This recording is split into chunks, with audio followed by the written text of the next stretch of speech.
Texas is a damn good football team, and in my opinion, even though Sarkisian is an offensive guy, the strength of the Longhorns is the defense, and their front seven is nasty. But can they win it all this year with Quinn Ewers at quarterback? It's possible, yes, we all know that, but to me, it's not likely. But why? It's not that he isn't a high-level passer, because he is when everything is perfect around him. It's not that Quinn can't occasionally wiggle out of trouble, because he has, but in a tournament where they need to win 4 games in a row against really good competition, your quarterback has to be able to create more times than not when the play breaks down or the rush starts to get to you, and he cannot more times than not. I'm not saying you have to be Michael Vick, but the odds of routinely having perfect protection and exact timing are low when the level of defenses you are facing are this high. Now, to win a national championship in today's game, not only do you have to be able to sometimes turn disaster into a minor problem at the position, you have to be able to turn a bad play into a great play occasionally. And I don't think he possesses that ability. Add that to the lack he is as a run threat, and the probability of all the chips consistently falling into a perfect line, and the odds of winning 4 straight against these teams is very low. Sark's Professor X level formationing and play calling can't save that. Sometimes it's about the Jims and the Joes. So maybe the overarching question is, can Texas win the whole thing relying on their defense and just above average quarterback play? Possibly, and to be honest, that might be their best bet. Former Michigan quarterback David Cohn, my brother, former Western State Colorado wide receiver Blaine Crane. I'm not saying Quinn Ewers is a bad player. He's not. But in order for Texas, now having to play a first-round game, to beat Clemson, beat Arizona State, win a semifinal in a national championship, David, at some point the plays are going to break down and you have to make that heroic play, or you have to possess the capability, even if it's to get away from pressure to throw the ball away. And at least the 2 times against Georgia and in the past, once it gets hot and heavy, he really can't do much. Quinn Ewers has done some incredible things when he's gotten on a football field. I think he's also made some very frustrating plays, especially for Texas fans out there.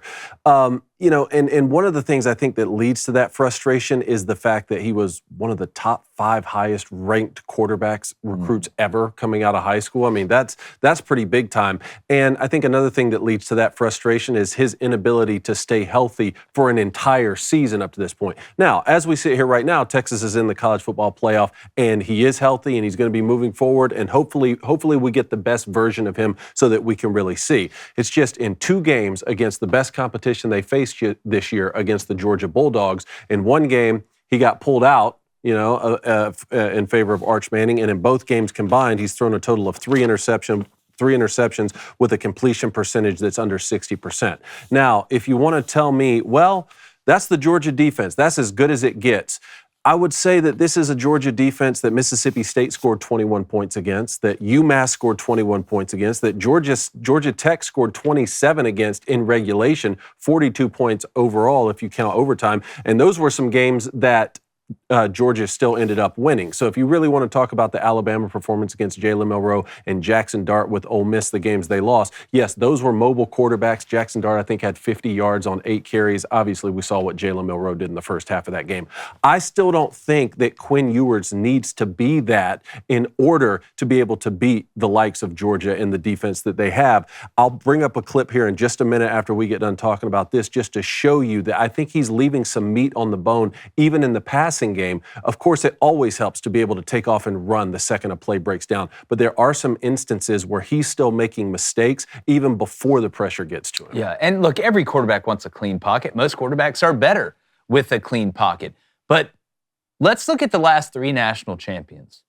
Last year, even with Michigan running that kind of archaic style offense, J.J. McCarthy could get out of trouble. J.J. McCarthy was athletic enough to extend a play and create and be a factor in the run game. Stetson Bennett, he's not Michael Vick or Lamar Jackson, but he was able to create when the play broke down and ran well enough and was athletic enough outside of the pocket to be able to cause problems, not just to take off and run and get a first down, but keep his eyes downfield and be athletic enough to make those throws in space. And then look at the big games that Quinn Ewers has won. Go back to the Alabama game last year. He was his jersey was as clean when they left the stadium as it was when they showed up. Go to the Michigan game this year. Incredible job of protection by the Texas offensive line. So again, I'm not advocating that you need to be a true dual threat, but you have to possess the capability to make some of those wow plays, even if, and we're going to show Kevin Jennings from SMU, we're going to show some other quarterbacks, Cade Klubnik at Clemson, who they're playing, that can find ways to make chicken salad out of you-know-what. And it's not even making a touchdown scoring play or an explosive play. It's, oh no, the pressure is getting to me. Oh no, somebody whiffed on a block. Let me turn a disaster play into just an okay play. Even if it's making a guy miss and throwing the ball away to get you into 2nd and 10 instead of 2nd and 17, Blaine, and again, I'm not saying Quinn Ewers is a bad player. I'm not saying I don't think Texas can win the national championship.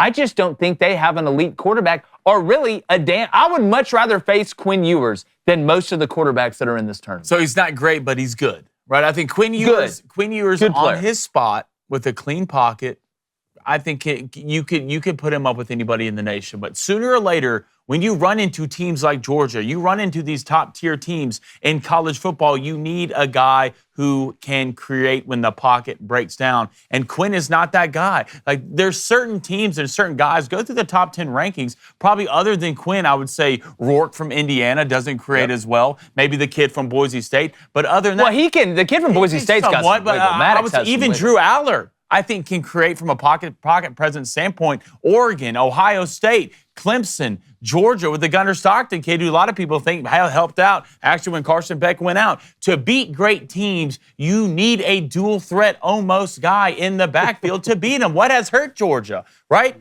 Haynes King, Georgia Tech, the kid from UMass, to play great teams, especially in the past, the best Alabama teams, to have a guy who's stationary. And if your offensive line is not pitching a perfect game, and it only helps your offensive coordinator if you have a guy when a play breaks down to make a play. Other than that, you have to pitch a perfect game. So do I think Quinn Ewers can take Texas to a championship and win it? No, I don't. But I do think Texas, everywhere else, is good enough to win a championship. That's the point I'm trying to make. David, just permission to make another sports analogy real quick, too. To me, and I said this earlier in the week, Quinn Ewers is great from the wind-up, to use a baseball reference. He struggles from the stretch. We see this in basketball all the time. Some guys, when they're able to set their feet, can hit every shot, every three-pointer. But the minute you move them off their spot or they have to move while shooting, they are not nearly as effective. Doesn't mean they're not good players. Doesn't mean you can't have a team around them that can help them win a national championship. I just don't think Quinn can carry them. Yeah, I just think it's funny to hear that you got to have a dual-threat quarterback to beat great teams when Tom Brady's probably the slowest quarterback that's ever played the game, and he's won more Super Bowls than any single franchise in NFL history. So I get it. Again, but Tom could create in the pocket.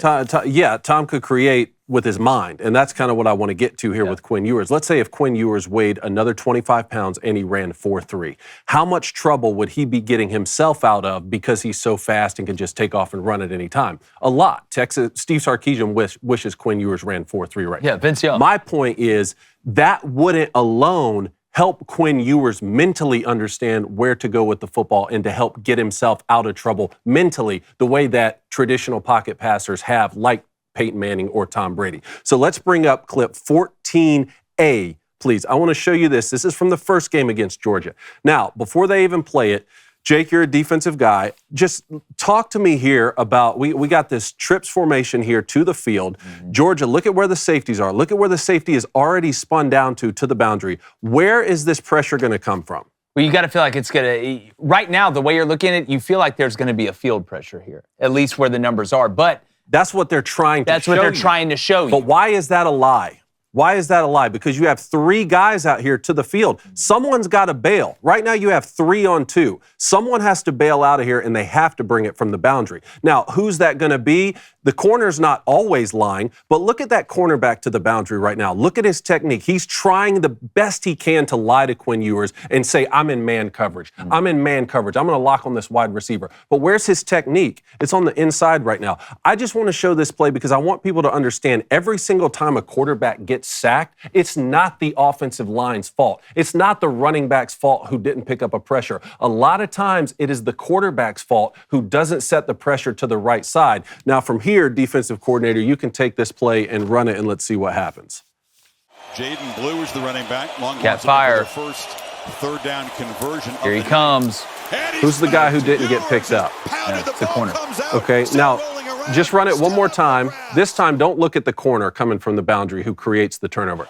Look at the wide recievers to the field here. This ball should come out right now. He's open. You see that? It'd be a first down. Yep. So that's an example of Quinn Ewers could run 4-3. He could be Cam Newton size. They could have Vince Young at quarterback right there.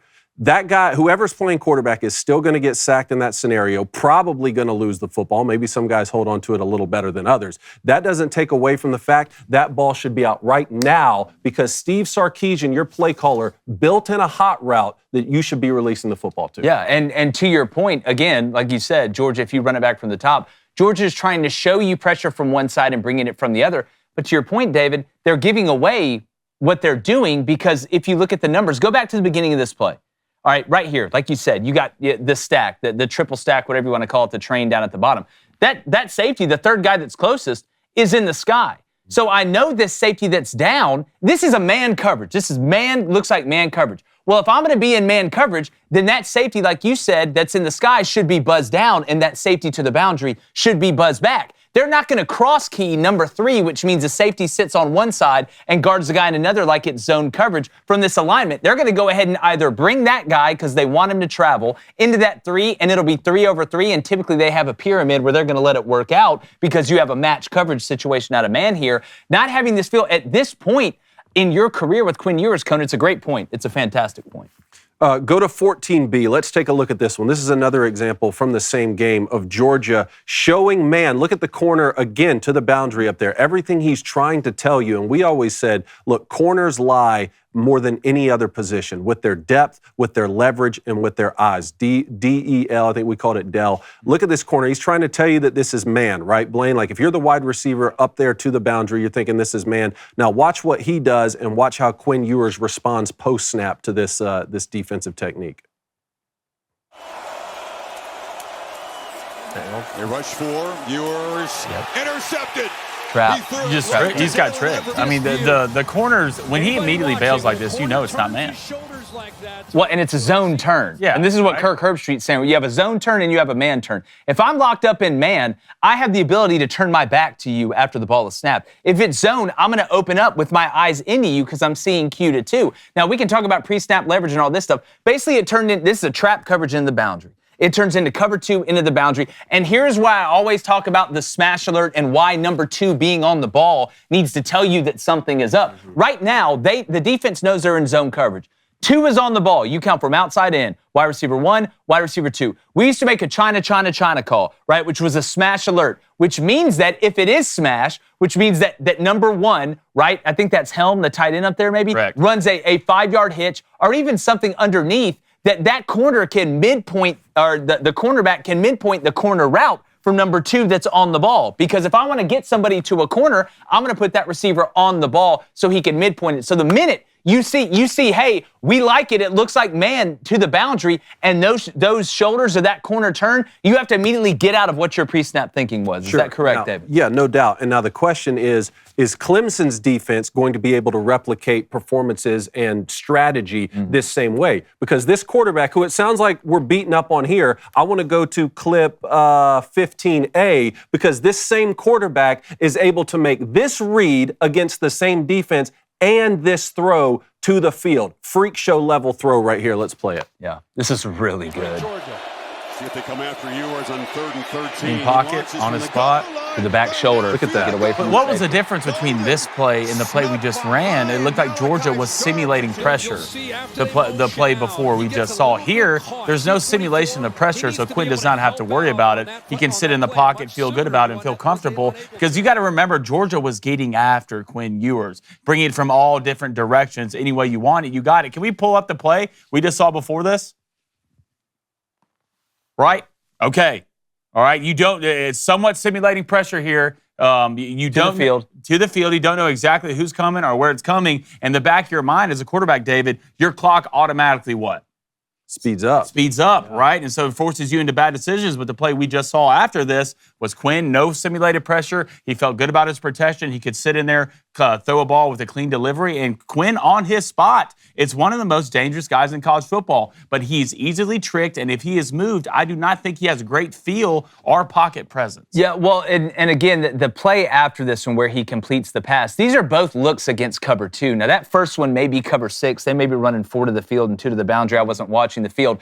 But to me, this is where spacing matters when you're facing teams that like to run cover 2. Not 2-man, which is what I would have run here. And David, I don't know if this corner busted or not, because to me, it looks like this may be a 2-man call, and the corner just thought they were running cover 2. But the spacing when you're running cover 2, what that safety is taught, because the corner is responsible really for the flats. We used to tell our guys, you're at 5 yards, you're outside leverage, funneling the receiver inside, your heels are on a cliff, you do not go back when you're at 5 yards as opposed to press bailing. Well, what we always used to think, what happens if 2 guys go vertical in cover 2, where the safety has to cover both of them? Well, the safety is taught, I've got to be deeper than the deepest, and I've got to split those 2 receivers, right? Because I'm like this, over the top trying to play 2. You want to make that quarterback, right? You got to be able to get to the inside throw quicker because that's the easier throw. The longer throw is the outside throw where you could speed turn and go make the play. But either the corner busts it, because this is a whole shot throw, is what it is against to cover the field. 2. To the field, which is insane. they call that an NFL throw. That is like the dichotomy of an NFL throw. It's really good. I don't know if it was a bust by the Georgia corner or not. I need to look at the coverage a little bit more. But the ability to recognize that and the clean pocket while the play is developing down the field is obviously something that helps out Quinn Ewers. It's not that he can't do it. He just can't do it consistently. And if it doesn't line up perfectly, he struggles to create if he doesn't trust the throw to move outside the pocket. Now, what he does better, I think, than any other quarterback in the game right now are the layered throws in the intermediate pass game. True. And it just so happens that I think that is Steve Sarkisian's best ability, too, is to scheme guys open in the intermediate pass game. I got to see it firsthand when they played against Michigan. They really had, as great as Michigan's front 4 is, and the front 7 in terms of stopping the run, those linebackers weren't great in coverage, and Texas they schemed them well, but Quinn Ewers' ability to layer those balls to the second level, I think a large part of it, too, is he's a little bit shorter. We saw several batted balls in this game when Georgia did bring pressure. How much success can he have against this Clemson defense in that sort of How can Clemson's defense pressure Quinn and get after this Texas offensive line the way that Georgia has? If they do, it does 2 things. If you get in third down and passing, it puts Sarkisian in a really bad spot because, to your point, where Sark is the most deadly, and they brought this up during the Georgia-Texas game in the SEC championship, is that 15 to 18-yard window that is behind the linebackers and in front of the safeties. Because he knows where the holes are in a defense, especially in his zone coverage, and you put that linebacker in conflict and that safety in conflict with that divide there, and Quinn's talented enough to make those throws. So can Clemson do that without manufacturing pressure? Can Clemson do that without being in obvious coverage in obvious situations? But if you stop the run and you're able to pressure, obviously that's going to put your defense in a very behooved situation as opposed to not being able to get pressure and not being able to stop the run. What did Georgia do to Texas twice? They stopped the run. They got them into predictable downs where they could manipulate coverages, mix coverages, and be able to confuse Quinn. It's just like anything. It's a lot easier to read an Eric Carle book about a caterpillar and a kite than it is a Harry Potter book about Professor Snape and Voldemort, especially when you look at the differences in stopping the run and not stopping the run. But on the other side of this game, on the Clemson offense, David, I want to kick this over to you. Cade Klubnik possesses the ability not only from a scramble and wiggle out of it, but quarterback design run game like we're going to see here against Pittsburgh in this play to be able to add another element which truly gets a hat on a hat. And to me, I'm going to say something that may be controversial. I would rather have Cade Klubnik than Quinn Ewers.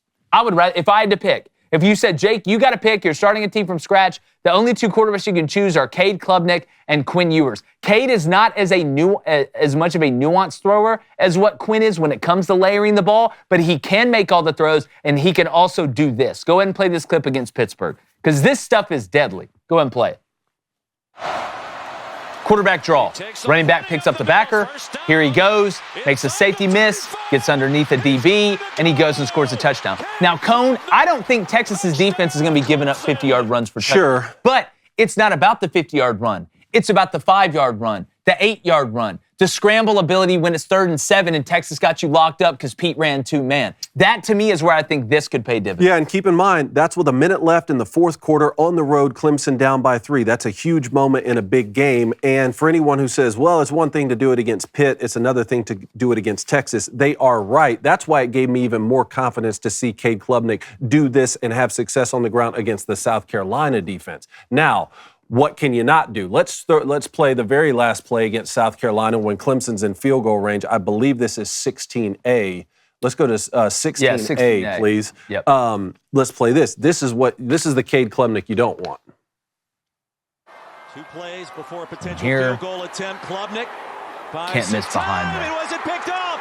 You know, and when you're throwing that, you're not thinking that. You're thinking you're putting it in a spot, well, there's no way it'll be picked. It'll just be incomplete. But the football does crazy things, and you have to understand your team's already in field goal range with a chance to tie it. And this Texas front 7 is going to move you. Cade's going to have to make throws on the run. It's not just about taking off and being able to escape and go run for touchdowns. It's about creating on the outside while keeping your eyes down the field. Nothing used to keep me up at night more as a defensive coach. Not that you're going to run sort of some combination like Poco or post wheel or mesh or clear out or anything like that. It's what happens when the defensive line either gets back there or they don't. One guy gets back, the quarterback rolls out, and instead of taking off and running because we're not in man, we're in a zone coverage. Now it has to turn into man, and my guys are having to cover somebody for 5 to 6 seconds, which you can't do. Clemson is going to have to win havoc plays. That's how they're going to have to move the ball against Texas because Texas is so damn good at stopping the base stuff. I think if it comes down to Texas having to create on offense or Clemson having to create on offense, even though Texas's defense is better, I think Clemson can create more. And that's the biggest thing. I mean, if you're Clemson in this game, you want to feel like you have to be balanced to win this game. You do. If you play against Texas and you become one-dimensional, that's the thing, and nobody's talked about it enough, and I hit it a couple weeks ago. The best part of this Texas team is their defense, right? Their front 7 and their secondary. Maybe the best in the country. And the back end might be best in the country if we really put it down and look at it. So Phil Mafah has to have a big game on the ground, not just design quarterback runs, but in the RPO game when Cade actually has something he can read, and as a defense that stresses you out. The only way you can beat great teams like this, what I said earlier, it's tough to beat them with a stationary guy at quarterback. You need a guy who can extend plays and create in the pocket. Yeah, and I want to get to the chat. The phone lines are going to open at 2:30. We got Rhett Lashley coming on at 3, so we're going to get to calls at 2:45. Let's try and keep them quick so we can get everybody in. But we always talk about this. What does the quarterback run game, the quarterback design run game allow you to do? It allows you to truly get a hat on a hat as an offense. So if you're going to attack Texas defense and have any chance or semblance of having a running game, the quarterback's ability, not only from a zone read and keep the ball standpoint, RPO, keep the ball and run it, or keep the ball and throw it, being able to line up and get that extra blocker like we saw on the QB draw play. What is the block that sprung Cade Klubnik on the QB draw? It was the running back blocking it. Why? Because the quarterback could run, and the running back was able to fill that block. Now, one thing we really hit Garrett Riley for last year, and you saw it early in the season against Duke, if you get down inside the 5 to 7 yard line, they would be crazy to run RPOs, I think, in this game, because they have not done a good job in the past of being able to execute RPOs in that 5 to 7, 5 to 10 yard window going in. That's when you're going to find out. The way that Georgia was able to survive against Texas, survive the red zone. Can Texas survive the red zone against Clemson, hold them to field goals, and maybe wait for that dam to crack, Wisner to hit one, Helm to hit a big play in the seam, get the protection, and have Quinn hit somebody down the field? That's the question we gotta get answered. Hey, what's up, YouTube? Appreciate you guys stopping by. As usual, like you hear on every promo like this, hit the subscribe button and like every video. It's the American thing to do.